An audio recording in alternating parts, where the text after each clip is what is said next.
everyone, and welcome back to my channel. My name's Arcus, and today we'll be doing a character design challenge. So this was for a contest back in April, I want to say, for someone on Instagram whose username is TamaKid, I believe. I'll have it linked below. And the contest was they created this monster character named Jonas who needed a date for the prom, and so you needed to create a monster date for Jonas, basically. The theme for the prom was neon, so I was thinking, I want something to do with luminescence, like bioluminescence, and what things are bioluminescent, except like fish and some plants and stuff. I mean, there's probably other things as well, but what first comes to mind is fish and plants. And so I combined those two ideas into this character.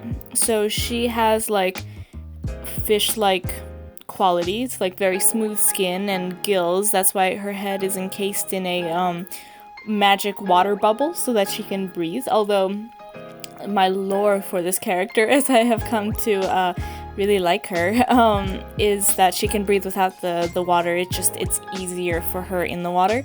And then the type of character that she is, I guess the type of monster, they live in tropical water, so these plants grow off of them based off of the minerals that they secrete through the warm water. And if she's kind of like a bubbly personality or whatever, so she, being excited from the prom and wanting to look her best, soaked in specific water for a couple months so that the plants that grew off of her were a little bit bioluminescent. So that's how she carried across the neon theme. And I was really, really into this drawing. It took me about 5.5 hours to do, and I put a lot of detail in it and a lot of care and love, and I was really pleased with the results. Unfortunately, I did not win in the contest or anything like that, but that's okay because I had a lot of fun designing this character. I kind of have an issue where the characters I design are pretty simple and like design-wise, there's nothing too interesting, like any design feature, except like I have a thing with really bright eyes and stuff like that, but nothing really about the characters or the clothes that speak out, just because for like myself, I just have a very simple style of dressing, and I like very, very simple things in life, so I don't really know how to get more extravagant in my drawings either. But when I had a prompt like this where I made her story or thought of why she might be the way she was after I was drawing her, while I was drawing her, I was just like, okay, I want this, and this. She came out much more like interesting basically than a lot of, at least how I feel like my characters turn out. And so I'm really into that, and I was really excited about that, so I kind of wanted to share that thought process with you to show exactly how I came up with the design for her, which was, as I mentioned, like the neon, really, the neon aesthetic for the prom really just kind of set it all off, like every other thought that I had. So although she's not like a specific monster necessarily, she is a supernatural creature, and I don't know, she's adorable. I like her. And when it came to just the dress and stuff, I looked up on Pinterest references for fancy dresses, because I am starting to use Pinterest more, because I do not think of cool, fashionable ideas, and when it comes to dresses in particular, I'm like, here's a nice big waist, and that's about all. I don't know what else to do. And so that's where the inspiration for the dress and what she's wearing came from.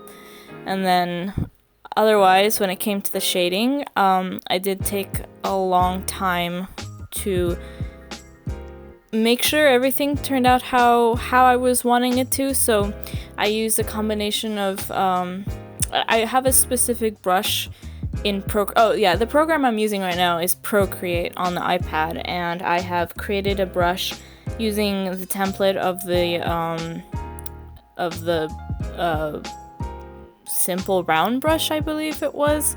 I don't really remember right now, but this specific brush has a good blending or decent blending enough so that if you push down hard, you get a hard shadow, and if you kind of push down a little lighter with your pencil, it kind of blends a little around it. And that's kind of how I used to do most of my digital art, with that combination of